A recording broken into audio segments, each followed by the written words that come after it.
అబ్బబ్బబ్బా! టేస్ట్ అయితే అదిరిందబ్బా! టమాటా పచ్చిమిర్చి చట్నీ అయితే. ఇందులో అయితే నేను ఏమేమి వేసానో, ఎలా చేసానో ప్రాసెస్ అయితే చూడండి. ఈ బాక్స్‌లో అయితే కరివేపాకు, కొత్తిమీర అయితే వేసుకున్నాను. ఫస్ట్ అయితే టమాటా, పచ్చిమిర్చి కట్ చేసుకోవాలి. వాటర్‌లో వాష్ చేసుకోవాలి. తర్వాత కడాయి పెట్టేసి ఆయిల్ హీట్ అయిన తర్వాత ఇంకా పల్లీలు, నువ్వులు, ఎండుమిర్చి, ఎల్లిపాయలు, ఇంకా జీలకర్ర, పచ్చిమిర్చి వేసుకోవాలి. అవి బాగా వేగాలి. అవి చిటపటలాడతాయి కాబట్టి క్యాప్ పెట్టేసుకోవాలి. తర్వాత ఒక 5 మినిట్స్లో తీసి పసుపు వేసుకొని, పసుపు కూడా వేగిన తర్వాత ఆయిల్లో టమాటా వేసుకోవాలి. మరి ఒక 5 మినిట్స్ పెట్టుకొని తర్వాత సాల్ట్ వేసుకోవాలి. ఎవరికి టేస్ట్ తగ్గట్టుగా వాళ్ళు వేసుకోండి.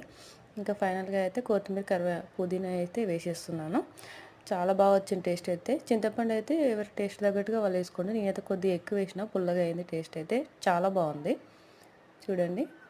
తర్వాత అయితే మిక్సీ పట్టేసుకోవాలి. ఒక 5 మినిట్స్ చల్లగా చేసుకోవాలి. మరొకసారి పాన్ పెట్టుకొని ఇంకా ఆయిల్ వేసుకొని జీలకర్ర, ఆవాలు, కరివేపాకు వేసుకోవాలి. టేస్ట్ అయితే